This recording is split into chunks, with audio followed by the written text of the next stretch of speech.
Hi, I'm Joanna. I'm going to tell you a little bit about what it's like to be autistic and an ADHD. And to many people, it might sound contradictory to be autistic and have ADHD. And in many ways, it is. Actually, until 2013, these were mutually exclusive diagnoses. So if you were diagnosed anytime, or you or your child was diagnosed before that, it might be that you actually only got one diagnosis, even though you might have both of those kind of neural profiles. And there is a lot of overlap actually between being autistic and having ADHD. Um, and personally, I'm not a fan of this kind of alphabet pasta where you just attach a bunch of letters to your name of different kind of diagnoses. And a lot of people might say it's not very helpful to dissect and say, okay, this is ADHD, this is autism, this is dyspraxia, dyslexia, etc. But sometimes it can be actually helpful for many people that I know and for myself as well to say, oh, today I'm having an ADHD day or I'm having an autistic day. And it can just be helpful for yourself to kind of differentiate a little bit because then you will know what you need that day.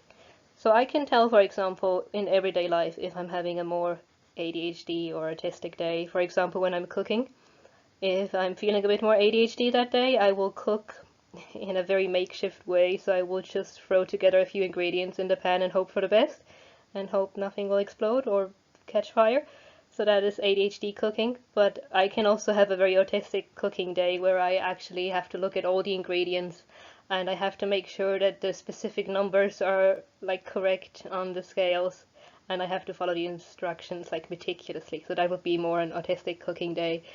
Or like I used to travel a lot before COVID, and sometimes I would travel more in an autistic style where I would plan everything meticulously and every stop and every site that I would like to see. And other times I would just book a ticket at 4 a.m. for next weekend and just go somewhere and see and just go with the flow. That would be more of an ADHD travel day. So as you can see, there are quite a few differences. I would like to show, or like from my experience, tell what the differences are, in my opinion.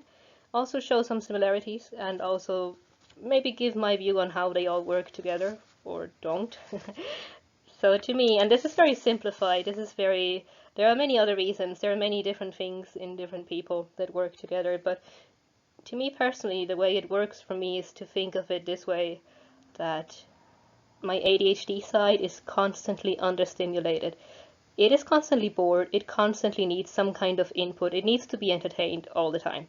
Whereas my autistic side is constantly overstimulated because it cannot filter, it has to do everything manually, it doesn't have any kind of auto mode. So these two just kind of contradict each other this way. My ADHD side is always understimulated, my autistic side is always overstimulated.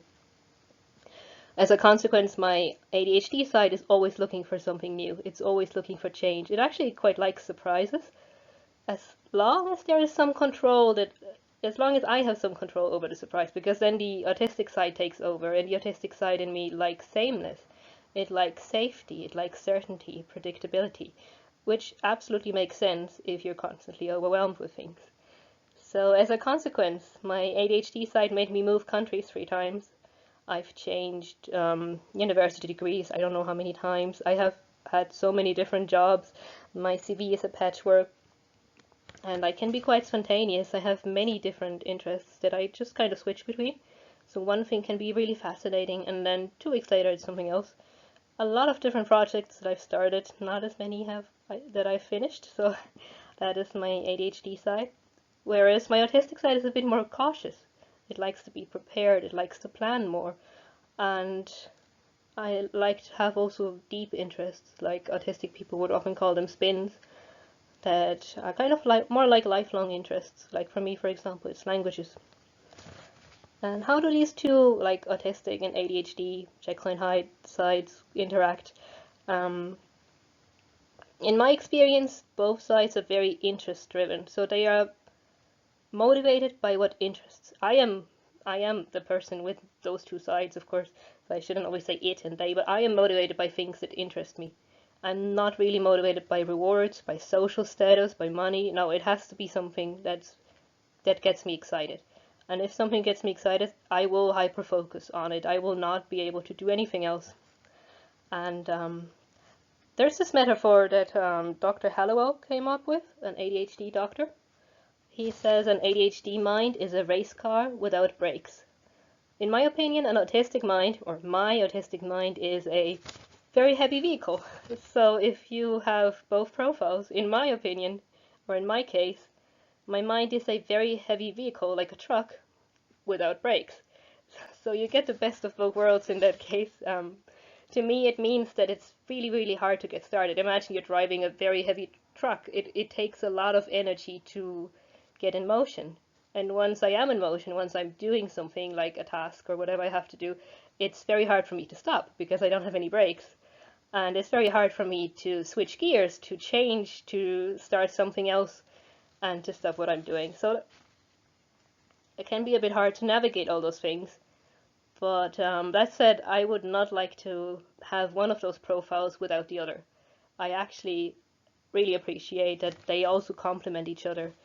And for example, the ADHD side just adds a bit of spice to my life. It makes me go out, it makes me do things spontaneously, it makes me start new projects, and that's very exciting for me.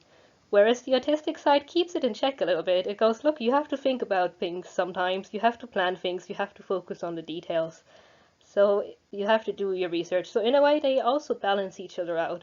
Even though they're not always best friends inside my mind, they do balance each other out sometimes. So yeah, that is my experience, life as an autistic ADHD, and I would like to know if it's similar for any of you as well.